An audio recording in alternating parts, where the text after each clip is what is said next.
My husband stopped wearing his wedding ring months ago, saying it's uncomfortable, but I can't help feeling like it means something more. Am I overthinking? My name is Rachel, and my husband Ethan and I have been married for 5 years. Our relationship has always been strong, built on trust and mutual respect. But a few months ago, Ethan stopped wearing his wedding ring, saying it was uncomfortable. At first, I thought nothing of it, but as time passed, I couldn't shake the feeling that it might mean something more. He insists everything is fine, but I can't help wondering, is there more to this than just a ring, or am I overthinking? Ethan and I met when we were in college. It wasn't one of those dramatic love at first sight stories, but it was real and it grew slowly over time. We started as friends, sharing the same classes and study groups. He was the quiet type, a little reserved but kind and thoughtful in his own way. I was more outgoing, and somehow, we just clicked. By the time we graduated, we'd spent nearly every day together, and I knew he was the one I wanted to build a life with. We got married 2 years later in a small ceremony. It wasn't extravagant, just close friends and family, a simple celebration of what we had. The day was perfect, and the ring he slipped onto my finger felt like a promise, something tangible that symbolized everything we were to each other. I remember him saying, "This ring is forever," as he held my hand and slid it on, and I truly believed it. We both did. Life after the wedding felt just as natural as our dating years. We moved into a cozy apartment, and things were good. Ethan worked as a software developer, a job he loved, and I taught high school English. We had our routines, but there was always a sense of ease in how we navigated the world together. He was always the calm one, steady and reliable, while I was more emotional and expressive. We balanced each other perfectly. The first hint of change came unexpectedly. It wasn't a huge event, but one day, out of the blue, Ethan mentioned that his wedding ring was bothering him. "It's a little tight," he said, rubbing his finger absent-mindedly. "I might have to get it resized." I remember being surprised, but I brushed it off. After all, rings sometimes do that. I assumed it was a minor inconvenience and didn't think much of it. Weeks went by, and I noticed that Ethan wasn't wearing the ring as often. At first, he'd take it off while working, he said it got in the way when typing. But then, it started happening more frequently. He'd leave it on the bathroom counter or in the drawer next to his nightstand, telling me, "I'll put it on later." But later never seemed to come. One night, I asked him about it. We were lying in bed, just talking, and I casually mentioned that I hadn't seen him wear the ring much lately. He seemed caught off guard but quickly responded, "Oh, I just keep forgetting to put it on. It's not a big deal." His tone was light, almost dismissive, as if it were the most trivial thing in the world. But for some reason, I couldn't shake the feeling that it wasn't that simple. I told myself I was overthinking it. It was just a ring, after all. Maybe it didn't mean as much to him as it did to me. I had to remind myself that our relationship was still strong. We still had date nights, still laughed at stupid jokes, still talked about our future. Nothing had changed in how we treated each other, or so I thought.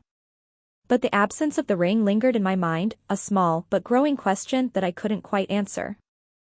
Days turned into weeks, and his excuse for not wearing it never changed. "It's uncomfortable," he'd say, or, "I'll put it back on soon, don't worry." But soon never came. The more he said it, the more I started to wonder if it was just a convenient excuse. After all, he'd never had an issue with the ring before. It fit perfectly, and he'd always worn it without complaint. So why now? I began to watch for other signs, trying to find an explanation that would make sense of this shift. Was he less affectionate? No, not really. He still held my hand, still kissed me goodbye in the mornings, still told me he loved me every night before we went to sleep. But there was a subtle change in the air, a feeling that something was just a little off. I remember one evening, after a quiet dinner at home, I asked him again about the ring. This time, I wasn't trying to hide my worry. "Ethan, I know you say it's uncomfortable, but it's been months.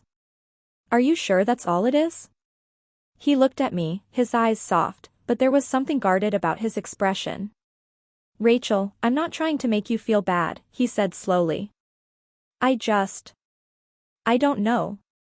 I've been busy with work, and I guess I don't think about it much. It's just a ring. It doesn't change how I feel about you. But his words didn't sit right with me. I couldn't shake the feeling that there was more to it. The ring had always been a symbol of our commitment, a promise we'd made to each other. It was supposed to be a constant reminder of our vows. But now, it felt like that promise was slipping through my fingers, just as easily as the ring had slipped off his. I tried to push the thoughts away, telling myself I was just being overly sensitive. But deep down, I couldn't help wondering if this small change was the beginning of something bigger. Was it possible that the absence of the ring meant something more? Or was I truly just overthinking, as Ethan often suggested?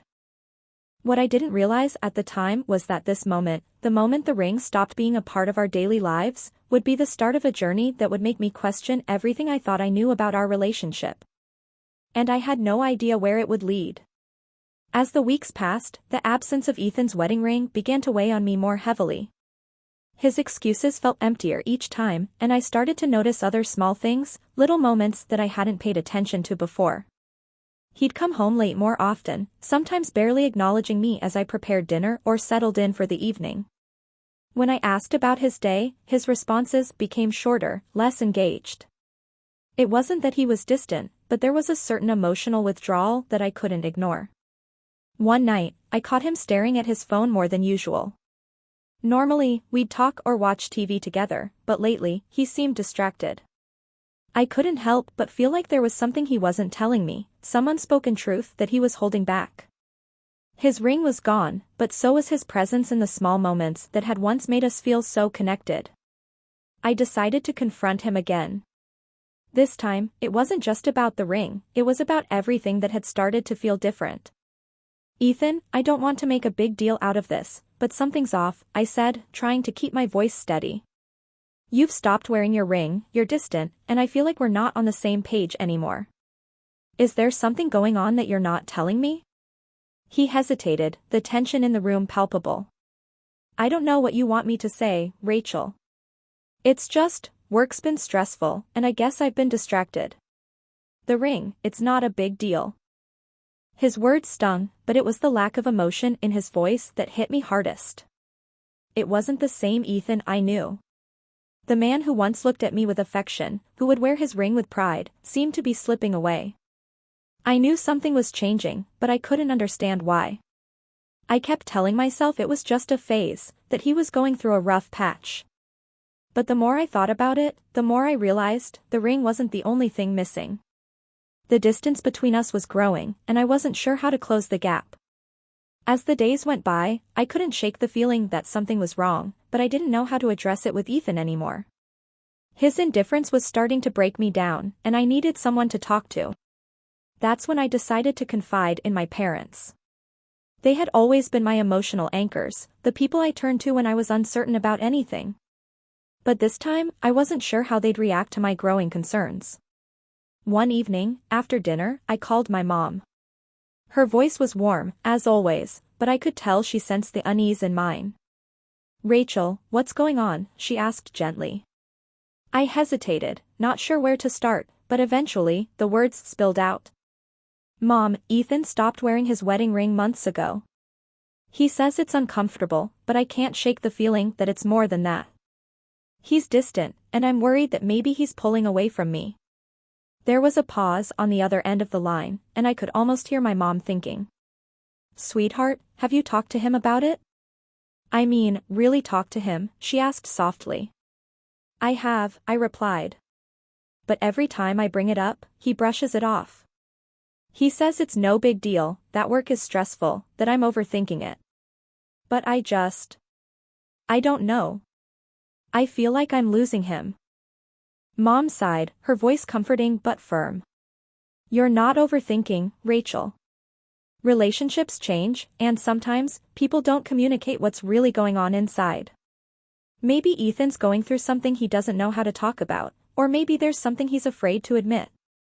I let her words sink in, but I still felt uncertain. But what if he's losing interest? What if he doesn't want this anymore? You won't know until you ask him directly, and not just about the ring, she said. You need to ask him about how he feels about the marriage, about your future together. Don't let the small things cloud the bigger picture. After hanging up with my mom, I called my dad. He was always the practical one, and I hoped he'd give me some clarity. When I told him what was going on, his response was much more direct. Rachel, you need to stop second-guessing yourself. Trust your instincts. If something feels off, it probably is. But you also need to have an honest conversation with Ethan. Don't let this go unresolved. His words gave me a little more confidence, but I still didn't know how to approach the situation without making it worse. My parents' advice echoed in my mind. I needed to confront Ethan, not just about the ring, but about everything. I couldn't put it off any longer. The doubts, the distance, the weight of unanswered questions had become too much to bear. That evening, after dinner, when Ethan was lounging on the couch, I sat beside him, taking a deep breath.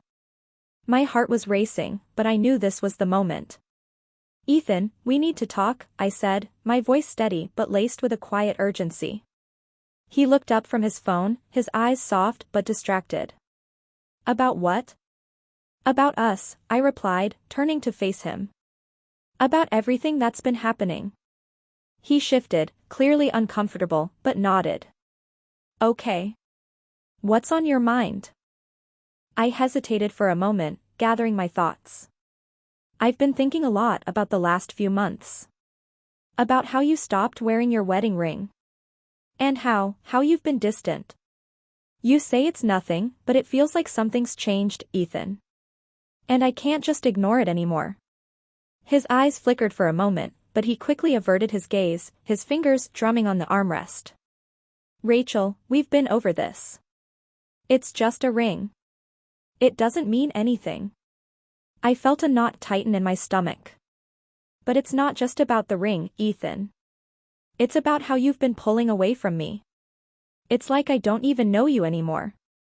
We used to talk, we used to share everything.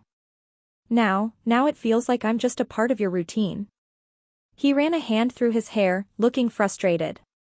I'm not pulling away. I've just been busy. Work's been crazy, and I'm trying to deal with everything. Then why haven't you talked to me about it? I pressed, my voice shaking slightly. Why haven't you let me in, Ethan? I've been trying to understand, but I can't keep pretending like everything's fine. He sighed, his shoulders slumping as he looked at me with a mix of guilt and resignation. I don't know how to say this, Rachel. I don't know how to make you understand. He paused, the silence hanging heavy in the room. I've been feeling disconnected. Not from you, but from myself. And the ring, it started to feel like a symbol of something I couldn't live up to anymore. A promise I'm not sure I can keep. My breath caught in my throat. What do you mean? He looked away, his voice barely above a whisper. I don't know if I'm the man I was when we got married. I don't know if I'm the person you need me to be anymore. The weight of his words hit me like a tidal wave. For a moment, I was speechless. The ring, the distance, it wasn't just about a simple discomfort or a temporary phase. It was about something deeper, something Ethan had been struggling with silently. I reached out, placing my hand gently on his. Ethan, you don't have to be perfect. You don't have to live up to some ideal. But we need to talk about what's really going on, because I can't keep living in this uncertainty. If you're feeling lost, I want to help you find your way back. But I can't do it alone. He met my gaze, his eyes filled with both sorrow and relief. I'm scared, Rachel. Scared of failing you, scared of not being enough. I'm not asking for perfection, I said softly. I'm asking for honesty. And for you to be here, with me. Because I can't keep holding on to a ghost. He nodded, tears welling in his eyes. I've been so afraid of losing you that I've pushed you away. The truth hung in the air between us, raw and unspoken. The ring, the distance, it wasn't the cause, but the symptom of deeper fears and insecurities that had built up over time. And for the first time in months, I felt like we were standing on the same ground again, facing the future together.